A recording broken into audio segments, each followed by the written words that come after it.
Hello folks, my name is Hillary. I'm this year's Pulse Coordinator and I would like to invite you to our 2016 Pulse General Volunteer Training Session. Without further ado, let's kick this off. So when is Pulse? Pulse will be taking place on July 16th from 9 a.m. to 3 p.m. So what's Pulse all about, you may ask? It's an open streets event that transforms our downtown core for active play so folks can get out of the car and try things like walking, biking, rollerblading, even dancing and playing on our city streets. The history of open streets began over 40 years ago in South America and has since turned into a global initiative. Open Streets' purpose is to temporarily transform our largest public space, the streets, into a paved park for people to utilize that space for active transportation. In 2015, over 100 plus initiatives were organized, including Peterborough Pulse's very own Open Streets. So where is Pulse? This year, our route has been shortened, but will be extended in length of time. Our route will run along our main George Street route and commence from Park Hill Road, ending at Sherbrooke Street, with additional route activity along Charlotte, beginning at George Street all the way to Louis. We'll have an activity hub in Confederation Park located across from City Hall as well. So Pulse route, in order to better organize ourselves, has been broken up into zones. These zones are not communicated to the public, but will only be an internal organizing aspect for volunteers, zone leaders, and other inside staff people. Zone 1 will run from Park Hill to London, Zone 2, London to Brock, Zone 3, Brock to Charlotte, and Zone 4, Charlotte to Sherbrooke, with that additional Charlotte Street strip from George to Lewis. Depending on where your volunteer schedule is, you will be in one of those 4 zones for the entire day, unless you have a scheduled shift to be in a different zone. Let's look at our Pulse organizational chart. All top-level decisions will be decided upon by our Pulse chair. In the event that the Pulse chair is not available, those things will run through our Pulse coordinator, myself, or other Pulse committee members.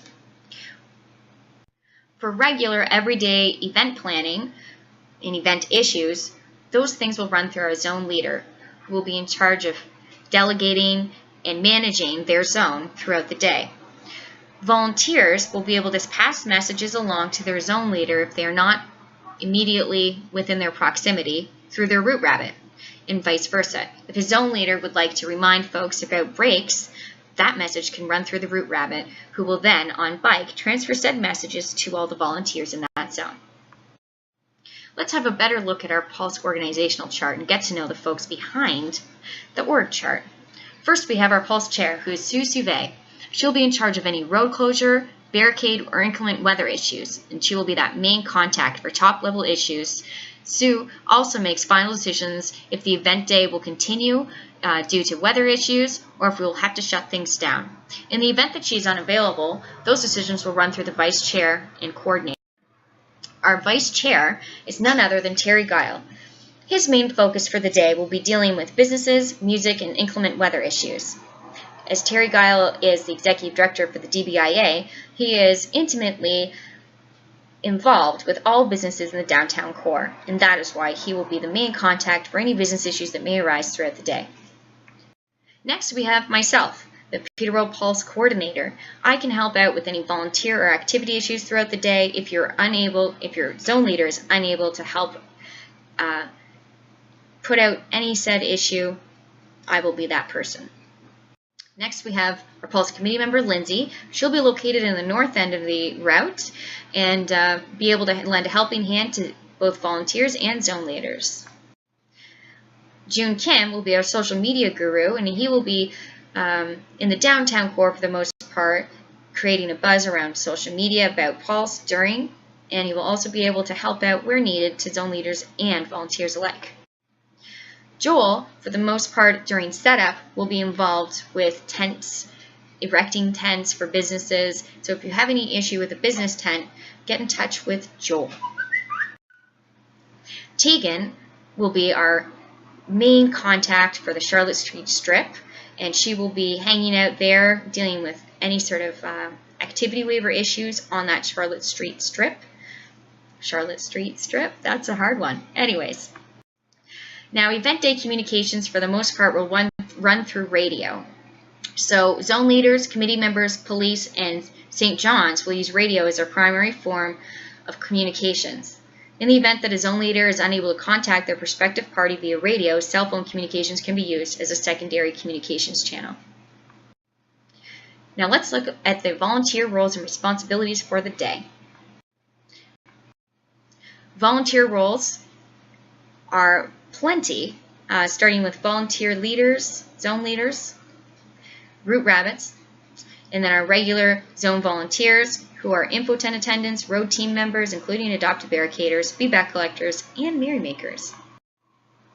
Zone leaders are in charge of organizing and managing their volunteer team within that zone. They prioritize setup and teardown duties, and they also coordinate volunteer activities and business activities along the route for setup and teardown. They're also they play a keen role in on-site problem solving. Route rabbits are like our bike messengers that circle through the zone on bike. They check on barricade and intersection volunteers to offer breaks. They give snacks to fellow volunteers. They advise zone leaders of issues that are happening in a different area. And they also flag down police officers if they need assistance with unauthorized vehicles trying to access the route. They also advise participants that the event will be ending at the 30-minute mark. Here's an example of a route rabbit. Info tent assistants will be in charge of administering waiver bracelets. Waiver bracelets will be distributed at 6 flag activities that will need a waiver administration, as well as at our 2 main info tents. These waivers will be signed off by an adult in the event that it is a child that is wanting to participate, or by a participant who is over the age of 18. Info tent assistants will help with the administration of these waivers. Once a participant has signed, they will then be able to receive a bracelet, and with that bracelet gives them the right to try out any activity that may have a waiver. You sign one, you can participate in all the activities. They also will assist fellow volunteers, handle lost and found, assist with lost and found children or parents, and answer participant questions.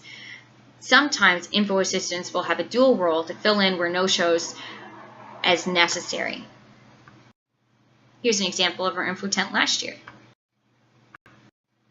The road team will look after hard closed streets similar to adopted barricades, prevent unauthorized vehicles from entering the route, and provide detour information as necessary.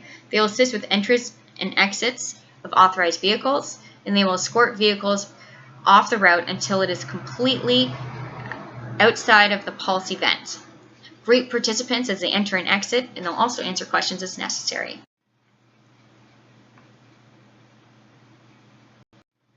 Feedback collectors will be taking a snapshot of our event participation.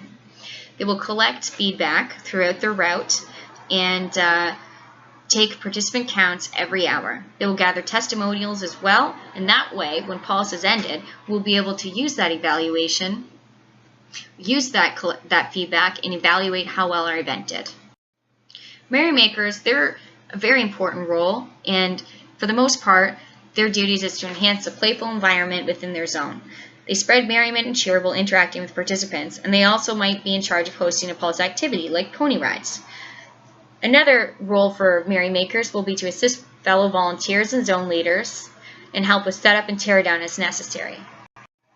Here's an example of what a merrymaker may be doing. General role for participants is to be familiar with the Pulse route, understand where activities are happening within your zone, and also be aware of your emergency routine. Assist participants as required and look to zone leaders, route rabbits, and fellow volunteers for additional support when needed. Pulse aims to be fun and friendly, so please share your enthusiasm throughout the day and energy with those participants. Vehicles play a really important role on our Open Streets event. If a vehicle is approaching your barricade, please contact them with a smile and inform the driver that an event is taking place and that there's a road closure. Advise the best route off of our barricade, and if they're willing to detour, great. If not, if they have to access the route, then you will, in your vest, follow them to the closest exit off the route. During the day, you can expect to receive cold water, cold drinks, granola bars, and fruits. Road marshal vests will be given to road crew members as well as adopted barricaders, and committee and zone leaders will have assistance throughout your shift. Emergency plan, volunteer schedules, and maps will all be at the information tents. Route rabbits will provide breaks as needed. What to bring? Dress for the weather: hat, sunscreen, raincoat. Pulse t-shirt will be provided to you. If you didn't pick one up during training, you can pick one up at an information tent. Bring closed-toed shoes if you can. Refillable water bottles for our refillable water bottle station. And additional snacks if you feel so inclined. If you're a route rabbit, make sure you bring a bike and a helmet. Morning check-in will begin at 7:45 a.m. Zone leaders will meet at their designated Pulse info tent. Because of our zones, we have broken up into 4 areas. Depending on your location, will be where you will meet up. If you're in the north end of our route, your info tent check-in will be at the intersection of London and George. If you're in the south end, you will then be at Charlotte and George. From the information tent, groups will pair off into their designated zones for the day. Afternoon check-in will take place at 11:45. Volunteers and zone leaders will meet at their designated Pulse info tent, and groups will pair off again into their designated zones. Adopt a barricade check-in happens a little later at 8:30. Barricaders will report to their barricades in that location that they have been designated, and at which point erect their barricade promptly by 8:45. Some barricaders will be decorating their barricade, and we ask that all of that decoration activity will come to an end by 8:45 a.m. All barricaders will be checked at 8:45 by our Pulse chair, just to keep you on your toes. Adopted barricaders will be provided with safety vests at the barricades, and t-shirts can be collected at the closest info tent. We will also provide a road closure cheat sheet so that when you have to deal with vehicle access, you can reroute them as best as possible and refer to that road closure information. And if they do have to go through the barricade, you will then be able to identify the closest exit through that cheat sheet. Zone setup, specifically if you have an info tent in your zone, will take a little bit of time. In the morning, that zone tent will be erected for the meetup, but then we'll move into transition into the zone tent material setup. You can look at your checklist and ensure that all your materials are there, which includes our route map and some sponsorship signage. We'll also have our emergency plan there, and all those things will be housed in the info tent along with our event kit. Drinks and snacks will also be housed in that info tent, and we'll ensure that the info tent is completely set up by 8:45. So your activities for the most part during morning setup will run from 7:50 to 8:45, and you'll help set up rest areas. They're located on every block, which includes a picnic table, a Pulse banner, and a tree. You'll set that up and make sure that it looks nice and pretty for when the event starts. You'll also be able to help activity leaders and assist with tent pickups. Tents will be dropped off for the activity leaders that are borrowing them from Peterborough Pulse, and those tents will be located at the rest station. And when an activity leader arrives, it will be their responsibility to pick up said tent from the drop-off site and carry it to their designated spot on that block. Zone leaders will have a list of all borrowed tents and designated for activity leaders. That way we don't have people taking tents that weren't offered them. You'll also be assisting activity leaders with setup as needed. There is a short window, and we very much so want all activities to be set up by 9 a.m. You'll also guide activity leaders and businesses to their designated locations by referring to our route map and activity list for details. Ensure all activity leaders are set up within their space restrictions as well, and that space will be noted on the map. Morning vehicles are key to identifying the morning vehicles are key to creating an open streets environment early on. If you notice that there is a parked vehicle, notify an activity leader and let them know where they are located on the route. By 8:20, you can start helping the zone leader identify any remaining vehicles still on the route. By 8:25, if that vehicle has not left, notify the chair of the vehicle, and then that way we can ensure that it will be towed off the route for our 9 a.m. start. Protocol for breaks. Washrooms and water filling stations, along with information tents, will all be marked on the map. If you need a break, flag down a route rabbit, and they will help assist you and relieve you for that time. Take water and breaks as needed. Be happy, healthy, and well. Don't push yourself, especially if it's a hot day. Make sure you take enough breaks. Our line of communication, for the most part, will run from volunteer to volunteer, and if you need to connect with a route rabbit or a zone leader that is not in your immediate area, be sure to flag them down.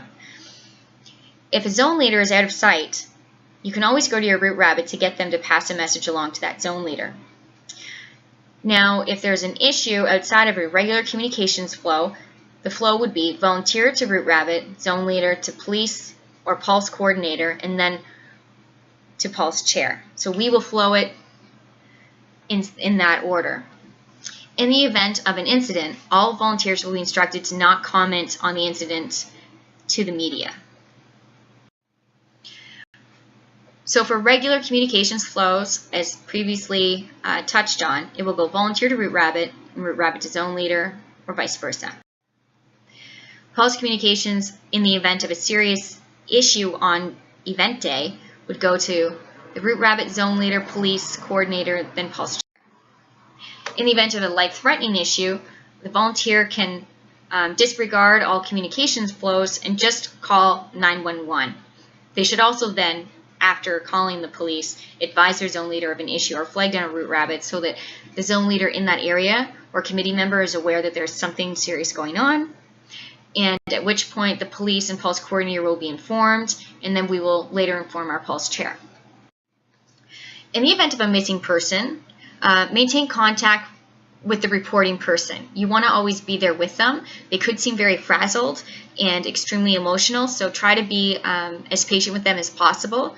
Locate the nearest zone leader or committee member who will then touch base with the police officer. If you see a police officer first, you can then touch base with them. And we will then collect a really strong description of the person that is missing, including their name, what they look like, and last area seen, and how long they've been missing for. In the event that you might find a person that we've been looking for, zone leaders, you would want to then touch base with them to say, hey, I think I found this person, and stay with the person until you get a zone leader with you, and then the zone leader will take that found person to the closest information tent, where they will remain with the zone leader and inform the booth attendants until they are united with next of kin. In the event of a life-threatening medical emergency, the first person at the scene of the accident will stay with the victim and immediately call 911, as previously discussed.